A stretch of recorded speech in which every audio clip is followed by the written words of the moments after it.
Welcome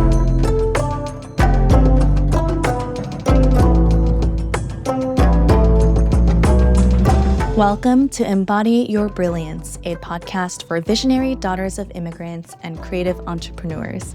I'm your host, Eunice Kimian, somatic life and business coach, mom, and Korean American eldest daughter of immigrants.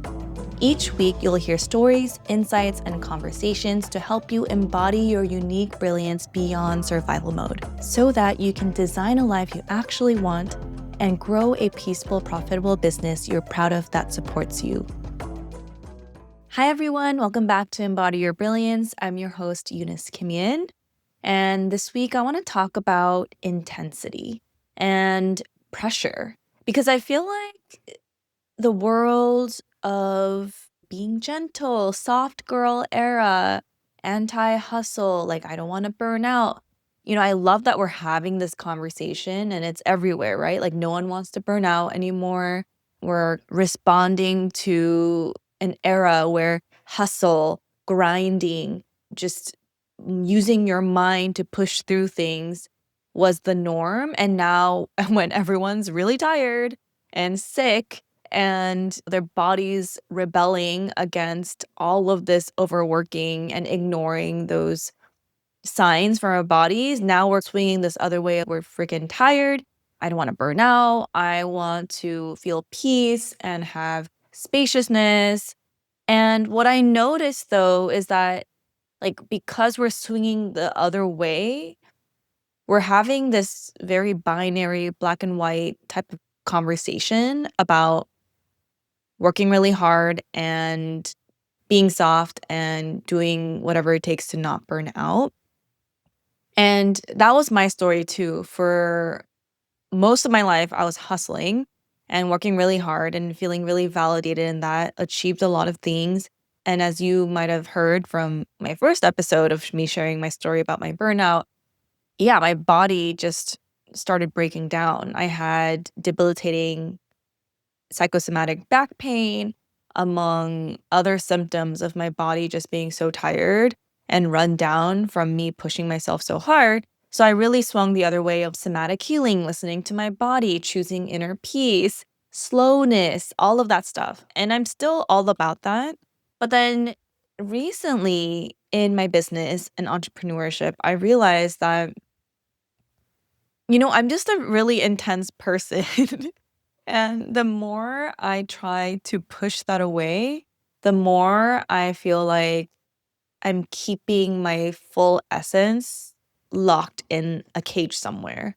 I have this urge sometimes to sprint.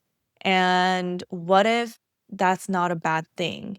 And I feel sometimes really good under a little pressure. Not too much pressure, but a little pressure feels good to me. And for a while, in this whole cultural narrative around don't push yourself too hard, don't overwork yourself, especially as an eldest daughter, as a Korean American, as a daughter of immigrants, I'm like, okay, don't push yourself. But then I realized I like pushing myself a little bit, not too much, but I do enjoy it. And I almost felt like I was wrong for feeling this way. It's almost like counter cultural to now be working hard now, you know what I mean? And so I want to explore the nuance of this because I feel like everyone's talking about these in very simple terms, like all over Instagram, but it's like, is this how we really feel? So let me be a little bit more specific. What I realized was that when I feel a little bit of pressure, so for example, when I quit my job and went full-time in my business and it's sort of like, okay, the pressure is on now. I didn't do that, without any thought or preparation or anything like that. But it is true that there's a little bit more pressure that I can feel in my body because now my security and income comes from me and my business versus a corporate entity, right? But I realized that my body responds pretty well to a little bit of pressure. I like that intensity. It's kind of like a workout, I like a little intense of a workout. And the issue was that sometimes in entrepreneurship, looking back, and even now I catch myself, I'm sprinting. And I don't know if this track and field metaphor might resonate with you, but in high school I did track, even though I was not good at running. It's because I wasn't really good at hand-eye coordination in ball sports.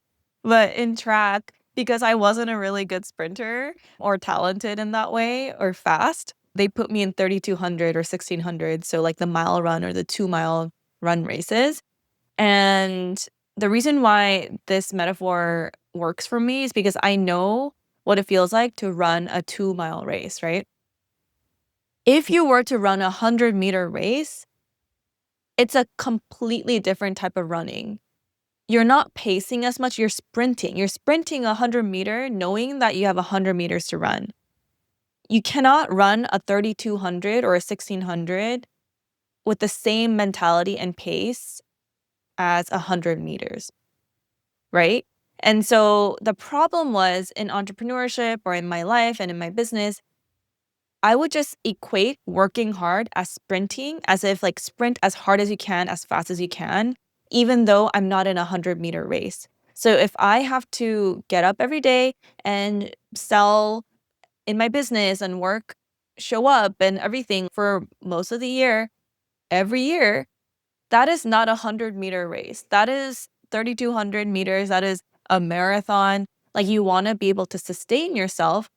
But I was showing up like, oh, if I'm working hard, I need to run as fast as I can, grow as fast as I can. And so that growing at all cost mentality, sprinting at all cost mentality would lead me to break down more frequently because I'm tired, because I was only meant to run 100 meters at that pace. And so what that taught me is that it's not that sprinting is bad.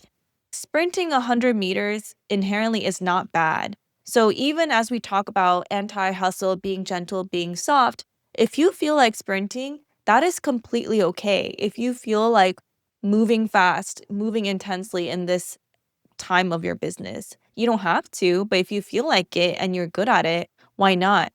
But the reality is that if you do sprint like that, then you need to recover from your sprinting as intensely as you ran it intensely. So when you think about LeBron James going on court, NBA finals, he's not just in his soft girl era, he's pushing, he's under a lot of pressure and he's sprinting.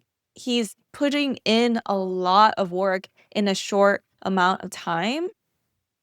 And then you hear about his recovery and how he takes care of his body. What he does off the court after the game and before the game matters just as much. So it's like if you're pushing yourself like LeBron James, not that I'm comparing myself to LeBron James, but if you're pushing yourself like that intensely in your business, then you really need to do intense recovery. So what that means for me is it's not just a walk around the block. For me, I really need to go deep. So even things like breath work, sound bath, sauna, shower, just things that for me, I'm very sensory. So like I need something that puts me in a different state of mind. It's almost like the brain waves go a little bit slower and I'm able to access the ancestral realm, the somatic realm, the spiritual realm. For me, it's very, very nourishing to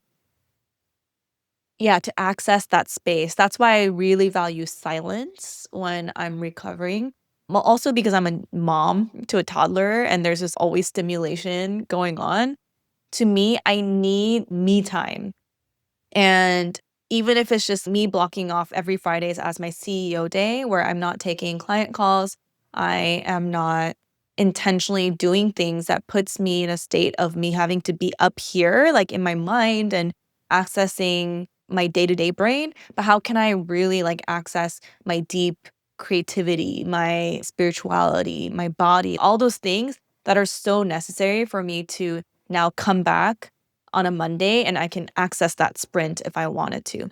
The other piece is how can I adjust my sprint pace to be aligned with the length of my race? So, for example, right now in my season, Teo started daycare, and that has given me a lot more time and space during my day and a lot more silence in my day. I didn't even realize, like, from 0 to 15 months old, up until then, I think, he was at home with us. So even if my mom or Nick's mom came to help, I could still hear everything that's going on in the house. Like I could hear Teo crying. I could hear Teo talking, screaming. It's like my mind is still engaged there somehow. But when he started going to daycare, I have the whole house to myself. I realized, oh, I have more capacity now. So like my sprint pace now is faster than my first year postpartum, which makes total sense, right? But then it's like knowing where you're at in your season, how your body feels, honoring your natural rhythms. And even like with my period cycle too, it's like there are certain weeks and certain days where I just feel lower in energy and honoring that. But also knowing that, okay, I have this period of time where I feel like I have a little bit more capacity. Maybe I'm forecasting that in this next year, like this is where I'm kind of pushing a little bit more than last year when I was pregnant and postpartum and giving birth and everything. That was not my sprint season at all for my business. That was like foundations, building foundations, but I wasn't going to push myself so hard in my business. So it's like knowing what that season looks like. And so if I'm going to push a little bit for this next year, then I don't want to sprint this next year as if I'm sprinting a month or a week. So how can I adjust my pace so that I'm running a 1600 or a 3200?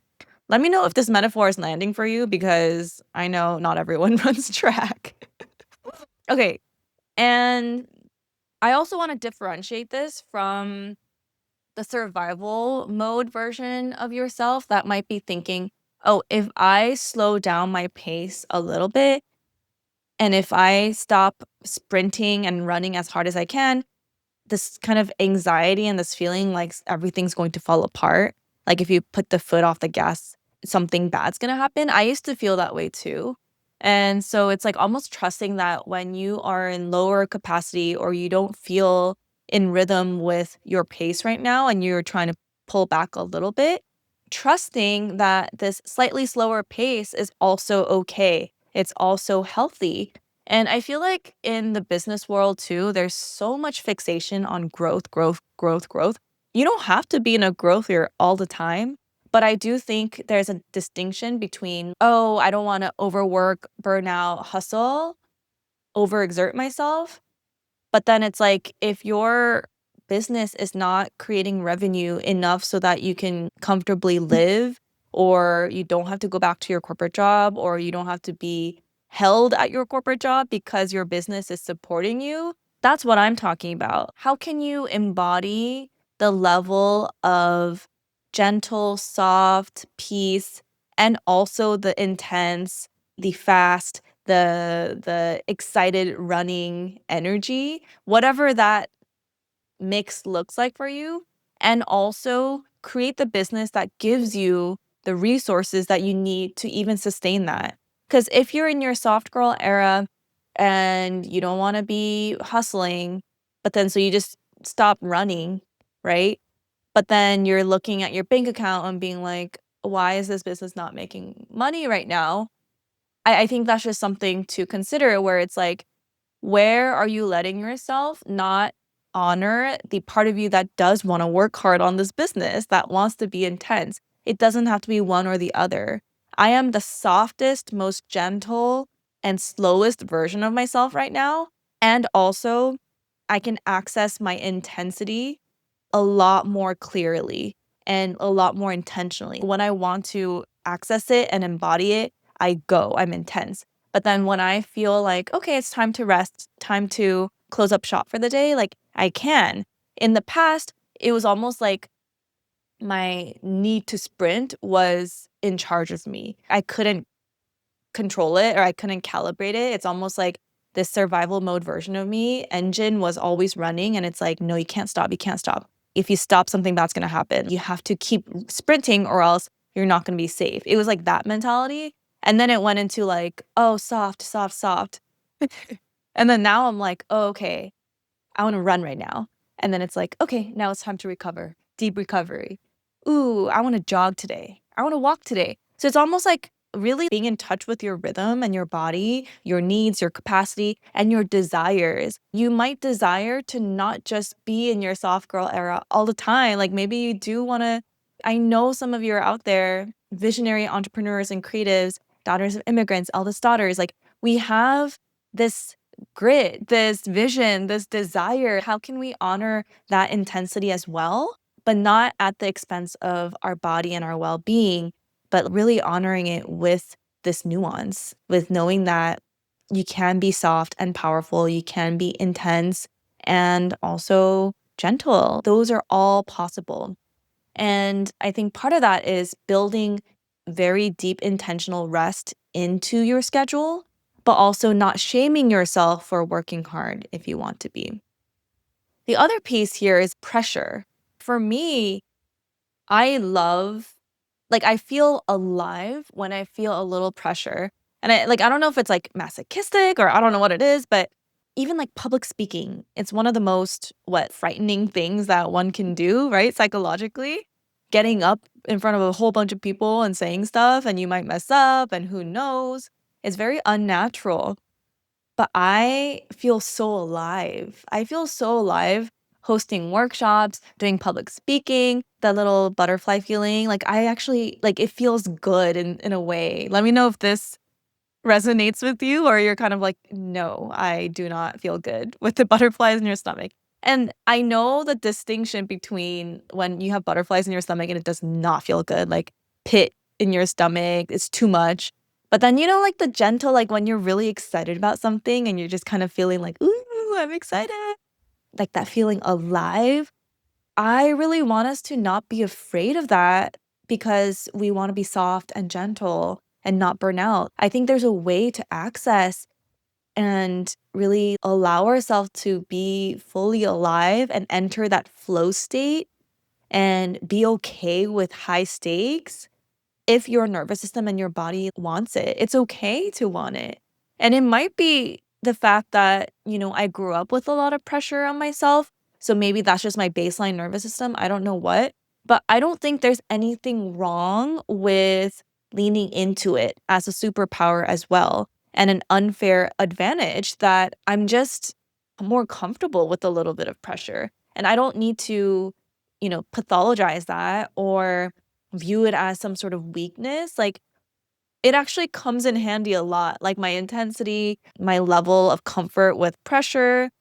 I don't think we need to shame ourselves for feeling that way. I actually think it's a strength if you know how to create boundaries around it or not let it control you and not go swing one way, swing so far in that direction that we're not taking care of your body.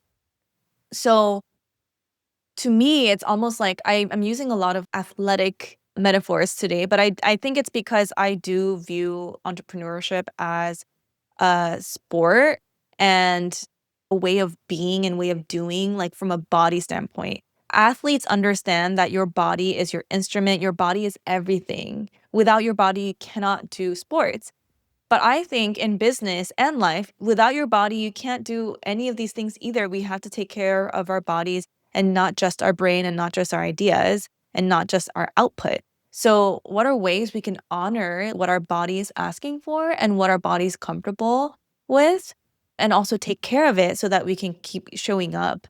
And where are we kind of stopping ourselves from accessing that feeling alive, even if it comes with a little pressure? Pressure isn't bad. It's only unhelpful when it's too much. The other piece is I look at business as art, as creativity. So, what can you do to access that creative flow? It might not be just in your soft girl era and just resting all the time. I think we swung so far in one direction where we weren't resting, especially as eldest daughters, daughters of immigrants, the hustle within us. But then if you swing the other way, you only rest. That's not really how our nervous system was made to be either. It's always a little flow, ebb and flow, right? So it's like up and down, not two like jagged edges, up and down, but up and down, up and down. And we're not meant to be a flat line. Then there's no rhythm. It's almost like if you are at the same temperature and we have no seasons at all. That's not what we need to aspire to, right? It's okay to have a little flow.